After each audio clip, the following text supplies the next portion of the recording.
오늘은 9월 27일 수요일입니다. 미국의 증시가 국채금리 상승과 연방정부의 셧다운 위기라는 더블 악재를 만나서 반등 하루 만에 1%가 넘는 오늘 큰 폭의 하락세로 돌아섰습니다. 오늘 4대 지수 모두 1% 이상 크게 하락 마감했습니다. S&P 500 지수와 나스닥 지수는 미국 국채 수익률이 최고치를 기록한 가운데 지난 3월 이후 가장 큰 하락세를 나타냈습니다. 연방준비제도가 오랫동안 고금리를 유지할 것이라는 우려에 금리는 계속 상승 중에 있습니다. 무디스가 연방정부의 업무 중단인 셧다운이 신용등급에 부정적인 영향을 미칠 것이라고 경고한 점도 투자 심리를 악화시키고 있습니다. 글로벌 채권금리의 벤치마크 역할을 하고 있는 10년 만기 미국 국채 금리가 4.55%에 달하면서 16년 만에 최고치를 또다시 경신했습니다. 미국 연방준비제도가 추가 긴축 가능성과 긴축 장기화를 시사한 데에 이어서 미국 연방정부의 셧다운 우려가 영향을 받고 있습니다. 고금리가 예상보다 더 오래 이어질 수 있다는 인식이 확산하면서 채권금리를 끌어올리는 모습입니다.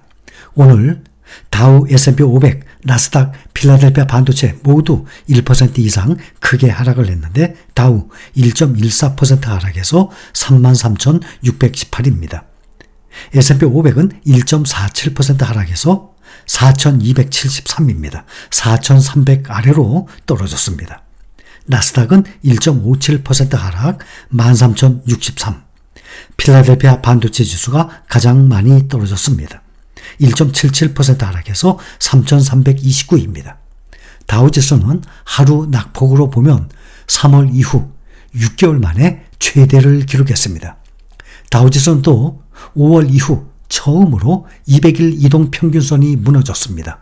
200일 이평선 붕괴는 지수 추가 하강을 예고하는 기술적인 지표로 보고 있습니다. S&P 500 지수는 지난 6월 9일 이후 처음으로 4,300선 아래로 떨어졌습니다. 4,300선이 붕괴함에 따라서 뉴욕 증시는 당분간 추가 하강을 피하기 어려울 것이란 비관적인 분위기가 점점 커지고 있습니다.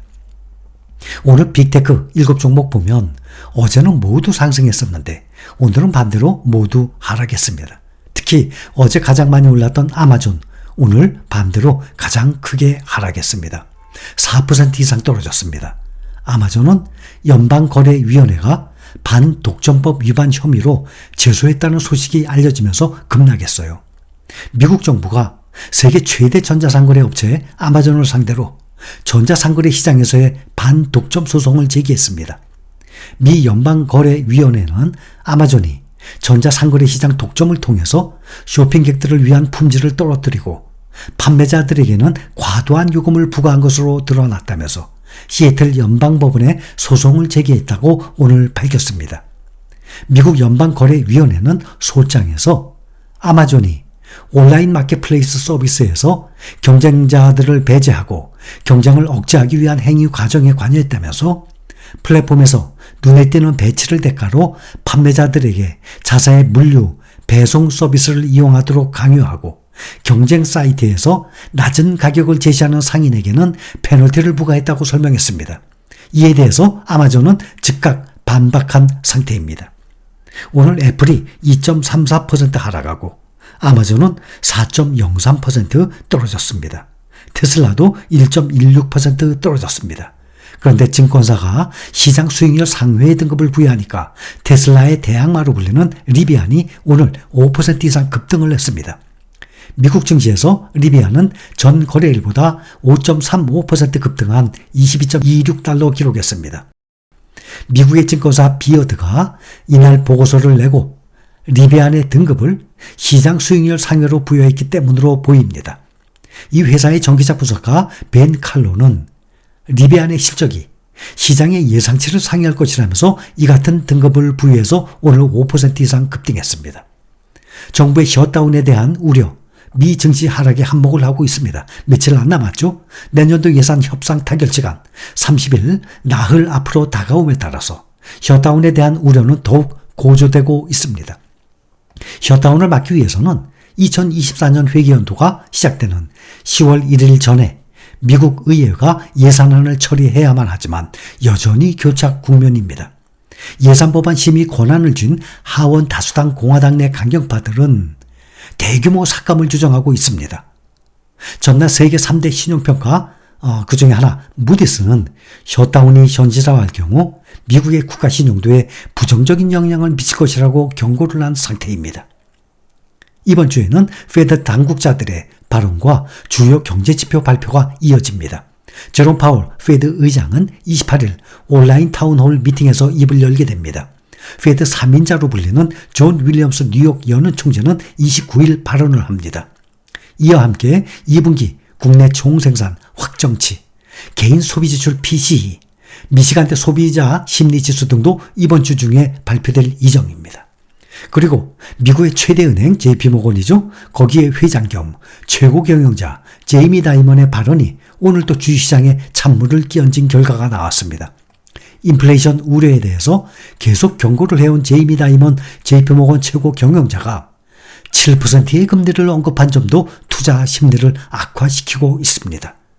다이먼은 이날 한 인터뷰에서는 금리가 3%에서 5%로 오를 때보다 5%에서 7%로 인상하는 것이 훨씬 더 고통스러울 것이라면서 전 세계가 금리 7%의 준비가 되어 있는지 모르겠다라고 우려를 했습니다. 연준이 지난 공개시장위원회 회의에서 연내 한 차례 금리 인상을 하고 상당 기간 고금리를 유지할 것이라고 시사함에 따라서 최근 월가에서는 고금리 장기화 우려가 급부상하고 있습니다.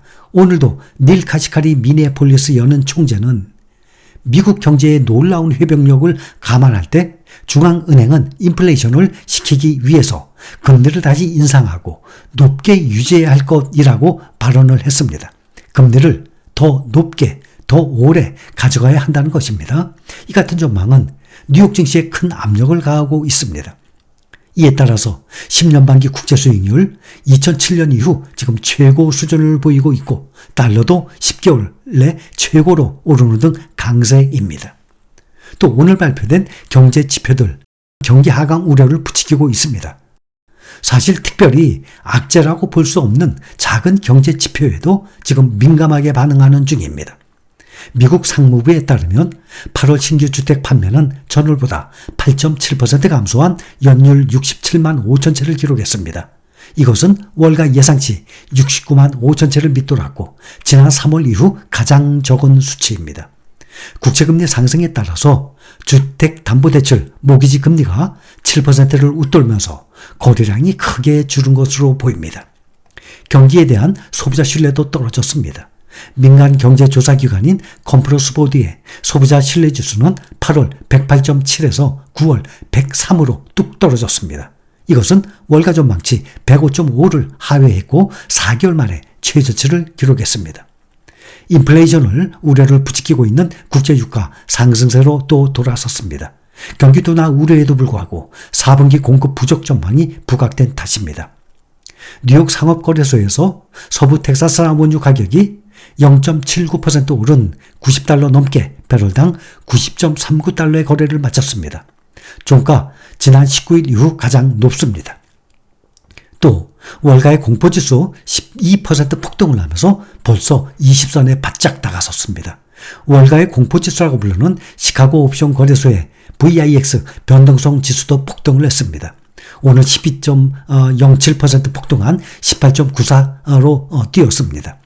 일부에서는 연방정부 셧다운이라는 불확실성을 감안할 때 VIX가 앞으로 20포인트는 더 뛸 수 있다는 우려도 나오고 있습니다.